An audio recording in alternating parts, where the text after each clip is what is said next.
6 दिन के लाला जैसे भये पूतना आई। पूतना के आते ही सब पूतना की रूप माधुरी को देखने में व्यस्त हो। इतनी सुंदर थी पूतना, जिन ब्रजवासियों का उत्सव कोई नहीं तोड़ पाया, उन ब्रजवासियों की मन बुद्धि सबको पूतना ने अपनी ओर खींच लिया। आचार्य चरण कहते हैं कि पूतना कौन है? भक्ति में आने वाले जितने भी विविधान आपको अपनी ओर आकर्षित करते हैं वो सब पूतना है।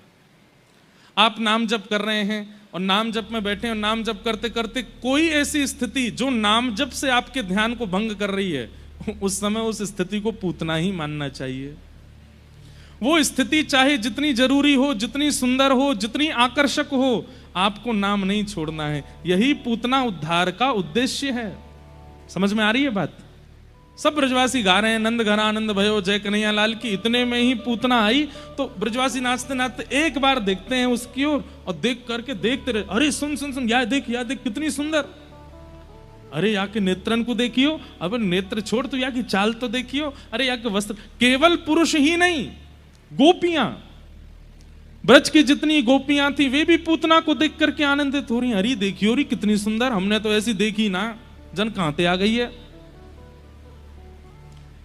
एक गोपी बोली मैं तो वहां बगलते ही आई हूं, ऐसी सुगंधी आ रही है वहां में ते जैसे जाने कोई अप्सराई आई हो स्वर्ग लोक ते। सब आकर्षित हो गए। अब सबका कीर्तन छूट गया, सबका उत्सव छूट गया, सब केवल पूतना को देख रहे हैं, सब उसके ऊपर मोहित हो रहे हैं।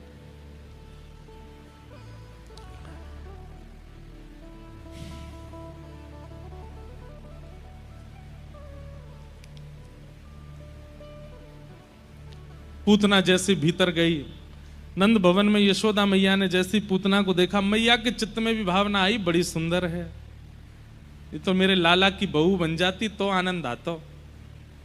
मैया बोली, ठाकुर जी गोद में लेटे 6 दिन आके हैं, मन ही मन कह रहे मैया रुक जा, दिखाऊं तेरी बहू कैसी है। अभी तेने पलस्तर देखो या को, असली चेहरा तो दिखाऊंगा मैं तो, अभी तो बाही मेकअप दिख रहा है या को, रुक जा भाई, यहाँ पे पानी डालूं मैं।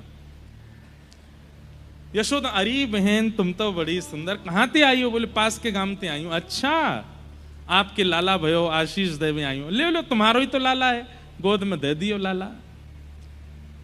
पूतना की गोद में जैसे ही ठाकुर जी गए, ठाकुर जी ने अपने नेत्र मूंद लिए। इससे बड़ा दुर्भाग्य, मैं हर कथा में कहता हूं, इतना दुर्भाग्यशाली राक्षस कोई नहीं था जितनी दुर्भाग्यशाली पूतना थी। क्यों?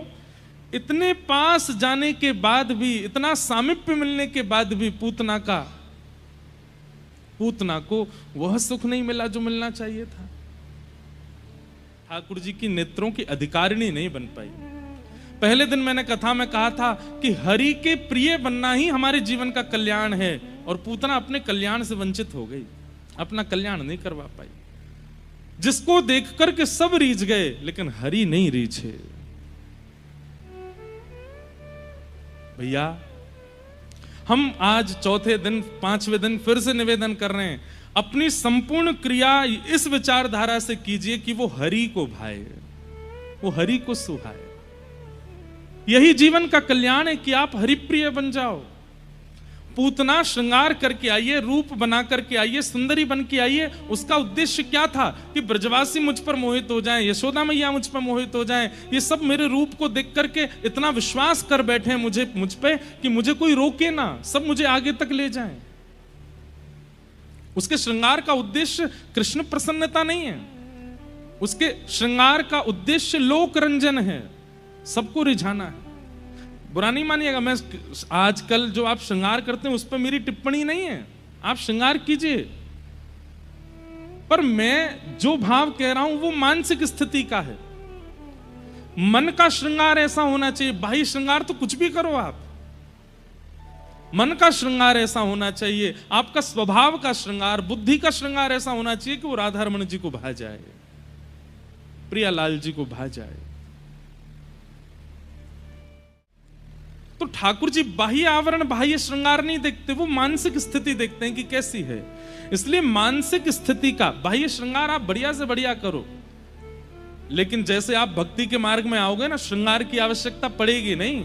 नाम ही श्रृंगार करेगा, ठाकुर जी की स्मृति ही आपको सुंदर बना देगी। आपको कुछ लगाने की आवश्यकता नहीं, अपने अंगों पे अपने आप प्रकट होने लगेगा वह भाव।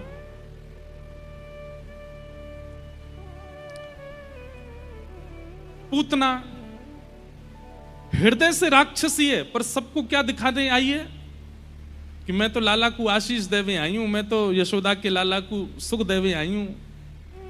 यही ठाकुर जी को प्रिय नहीं है। जैसे ही ठाकुर जी के समीप गई, भगवान ने नेत्र बंद कर लिए। यशोदा मैया किसी कार्य से बाहर गई। अब यहां यशोदा मैया के मन का भी एक भाव समझना पड़ेगा आप लोगों को, कि हम लोगों का स्वभाव है कि हम किसी की सुंदरता पर इतना विश्वास कर लेते हैं, वस्त्र और रूप पर हमारा विश्वास बहुत जल्दी हो जाता है।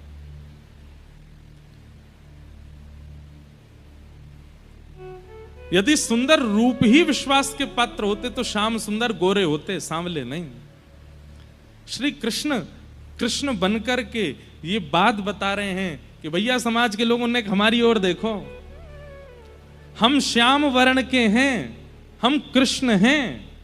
इस बात से ठाकुर जी आपको ये प्रत्युत्तर दे रहे हैं, ये प्रमाणित कर रहे हैं कि सुंदरता देख करके विश्वास मत कीजिएगा। यदि रूप ही सुंदर होना, रंग ही सुंदर होना विश्वास का प्रतीक होता तो हम भी गोरे बन के आते, हम श्याम बन के आए। ये बहुत बड़ा संदेश दे रहे हैं ठाकुर जी हम सबको। इसलिए भैया रूप पे बहुत जल्दी आकृष्ट मत हुआ करो।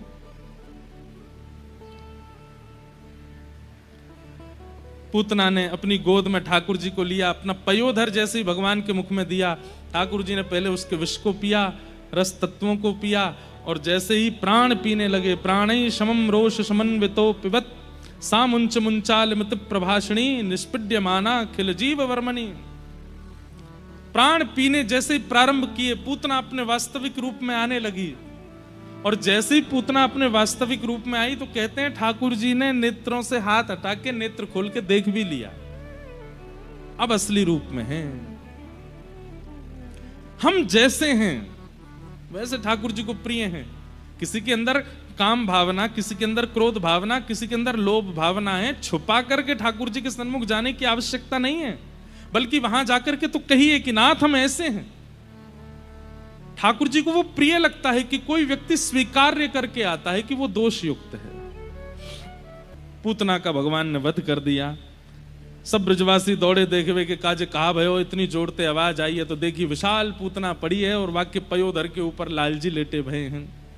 ब्रजवासी ने जाकर के लाला उतारे, गौ माता के पास ले जाकर के लाला को स्नान आदि करायो। सब ब्रजवासी बड़े दुखी है गए, लेकिन लाला की प्रसन्न चित्तता देख करके सब प्रसन्न है गए। बोलो पूतना मर्दन भगवान की।